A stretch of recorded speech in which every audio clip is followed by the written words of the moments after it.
Students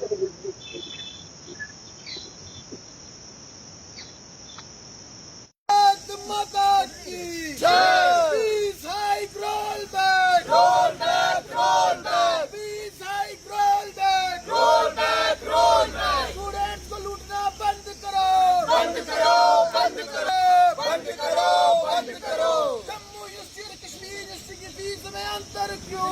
चक्कर है भाई, चक्कर है। यूनिवर्सिटी की फीस में अंतर क्यों? चक्कर है भाई, चक्कर है। प्रशासन के इस चक्कर को तोड़ दो, मरोड़ दो। प्रशासन के इस चक्कर को मरोड़ दो। भारत माता की जय। Justice, justice. हम तो अपना हक मांगते, नहीं किसी से भीख मांगते। Roll back, roll back, roll back, roll. मैं कहूँगा एक बहुत बड़ा दुर्भाग्य है विद्यार्थियों का कि जिस विद्यार्थी को लाइब्रेरी के अंदर बैठना चाहिए था, जिस विद्यार्थी को आने वाले एग्जाम्स की तैयारी में बैठना चाहिए था, आज वो धरने पर बैठा है। एक बहुत बड़ा दुर्भाग्य आज जम्मू विश्वविद्यालय के विद्यार्थियों का है।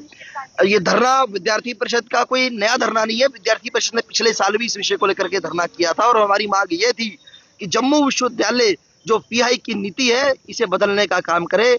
जम्मू विश्वविद्यालय ने उसके अंदर कुछ परिवर्तन तो किए कि जो एग्जिस्टिंग विद्यार्थी जो कैंपस के अंदर पढ़ रहा है, चाहे वो 3rd सेमेस्टर का विद्यार्थी है, चाहे वो 5th सेमेस्टर का विद्यार्थी है, चाहे लॉ स्कूल के अंदर वो बाकी सेमेस्टर का विद्यार्थी है, उसकी पीआई कम नहीं करेंगे। लेकिन जो नया विद्यार्थी कैंपस के अंदर आ रहा है उसकी जेब से हमें डाका किस प्रकार से डालना है, इसकी नीति जम्मू विश्वविद्यालय ने बहुत अच्छे से बनाई है कि जो विद्यार्थी जम्मू विश्वविद्यालय के अंदर आ रहा है उसकी फीस को बढ़ाने का काम जम्मू विश्वविद्यालय ने किया। आज जो लड़ाई यहाँ पर विद्यार्थी परिषद लड़ने का काम कर रही है, ये लड़ाई हम विद्यार्थियों की लड़ाई नहीं है। ये लड़ाई उस विद्यार्थी के जो इस कैंपस में एडमिशन अभी लेगा, उसकी लड़ाई को लड़ने का काम इस कैंपस के अंदर विद्यार्थी परिषद कर रही है। विद्यार्थी परिषद का सीधा और स्पष्ट यही मानना है कि एक प्रदेश, एक कोर्स, एक फीस की नीति पूरे प्रदेश के अंदर लागू हो और इस साल जो पीआई जम्मू विश्वविद्यालय के अंदर किया गया है उसे रिवोक करने का काम जम्मू विश्वविद्यालय का प्रशासन करे।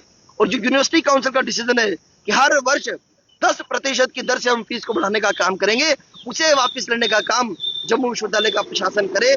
नहीं तो विद्यार्थी परिषद इस धरने का, विद्यार्थी परिषद का जो अनिश्चितकालीन धरना है वो इसी प्रकार से चलेगा जब तक कोई कॉम्पिटेंट अथॉरिटी हमारे बीच में कोई परिणाम लेकर के नहीं आती है। तब तक विद्यार्थी परिषद इस धरने को इसी प्रकार से चलाएगी और विद्यार्थी परिषद के कार्यकर्ता दिन रात इस धरना स्थल पर बैठे रहेंगे। वंदे मातरम। मेरा नाम जयवर्धिनी सिंह परिहार है और मैं जम्मू यूनिवर्सिटी अखिल भारतीय विद्यार्थी परिषद की इकाई मंत्री हूँ। कहीं समय से जो है हमारा जो है फीस हाइक पे जो है प्रदर्शन चल रहा है। पिछले 3-4 साल से जो है हमारी एडमिनिस्ट्रेशन से यही डिमांड रही है कि जो ये फीस हाइक हर साल बढ़ती जा रही है ये रोल बैक की जाए। इस साल हमारी एडमिनिस्ट्रेशन से यही डिमांड थी, सेम ईयर की तरह, कि 2 डिमांड्स थी हमारी। सबसे पहला कि जो स्टूडेंट पॉलिसी में जो है 10% फीस हाइक जो है इंक्लूड किया गया कि हर साल 10% फीस इंक्रीज होगी, जो भी न्यू एडमिशन होंगी उनकी उसको वापस लिया जाए। और दूसरी डिमांड हमारी यही थी कि इस बार जो न्यू बैचेस आ रहे हैं एडमिशन के, उनमें कहीं पे 6%, कहीं पे 4% और कहीं पे 14% तक की भी फीस इंक्रीज की गई है, वो रोल बैक की जाए। क्योंकि एजुकेशन जो है वो एक हमारा फंडामेंटल राइट है, वो हमारी एक बेसिक नेसेसिटी है कि जो सबको मिलनी चाहिए, सबको प्रोवाइड की जानी चाहिए हमारी गवर्नमेंट द्वारा, हमारी यूनिवर्सिटी द्वारा, चाहे फिर वो हमारी स्टेट गवर्नमेंट क्यों ना हो, चाहे वो हमारी सेंट्रल गवर्नमेंट क्यों ना हो। लेकिन अगर ऐसी पॉलिसीज जो है एजुकेशन सेक्टर में लाई जाएंगी तो बच्चे जो है वो हायर एजुकेशन से जो है वंचित हो जाएगा। और जो इकोनॉमिकली वीक सेक्शन के बच्चे हैं, जो कि बॉर्डर एरिया से बच्चे आते हैं, उनके लिए एजुकेशन जो है वो एक नेसेसिटी बन के, एक प्रिविलेज बन के रह जाएगी। तो वो बच्चे जो है वो ये इतनी ज्यादा फीस जो है एक्सेस नहीं कर पाएंगे। कल जब हमारी सर से बात हुई, सर ने सीधा हमारी दोनों डिमांड्स पे हाथ खड़े कर दिए। उन्होंने दोनों डिमांड्स जो है हमारी डिनाई कर दी। उन्होंने बोला कि वो इस पे कुछ नहीं कर सकते हैं, जो वो है स्टेट गवर्नमेंट से हमें जाके इस चीज पे बात करनी चाहिए। लेकिन अगर सर हमारे रिप्रेजेंटेटिव की तरह यूनिवर्सिटी में बैठे हुए हैं, वो हमारे वाइस चांसलर है, तो ये उनकी रिस्पॉन्सिबिलिटी बनती है कि हमारी आवाज वहां तक पहुंचे, हमारी प्रॉब्लम्स रिजॉल्व हो और जो एजुकेशन जो जैसी जो एक बेसिक सुविधा है वो हर बच्चे को प्रोवाइड की जाए।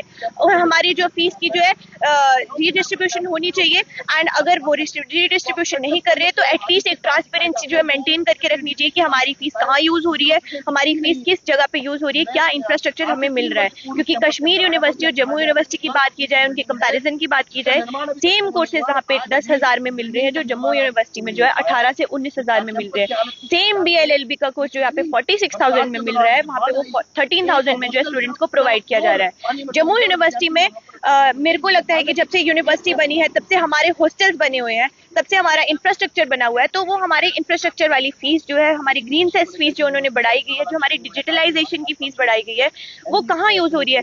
जब बच्चे को कोई भी फॉर्म फिल करना होता है, उनकी डिग्री लेनी होती है, बच्चे को यहाँ आके अपनी डिग्री का फॉर्म भरना पड़ रहा है, तो वो डिजिटलाइजेशन की फीस कहाँ जा रही है। जम्मू यूनिवर्सिटी के अंदर गाड़ियां बंद है, तो ग्रीन सेस की फीस बच्चा क्यों दे। अगर बच्चा एलुमनाई फीस बंद एक बारी देनी चाहिए, बच्चे के हर सेमेस्टर में जो है एलुमनाई फीस काटी जा रही है। ऐसी जो ट्रांसपेरेंसी अगर नहीं है हमारी जम्मू यूनिवर्सिटी में, वो हमें नहीं बता सकते कि वो हमसे ऐसी फीसेस क्यों ले रहे हैं जो वो प्रोवाइड ही नहीं कर रहे हैं हमें चीजें। तो मुझे लगता है कि उन्हें ये फीस हाइक रोल बैक करनी चाहिए, और हम इस धरने पर तब तक बैठे रहेंगे जब तक हमारी फीस हाइक हमारी डिमांड्स फुलफिल नहीं होगी और फी हाइक रोल बैक नहीं की जाएगी।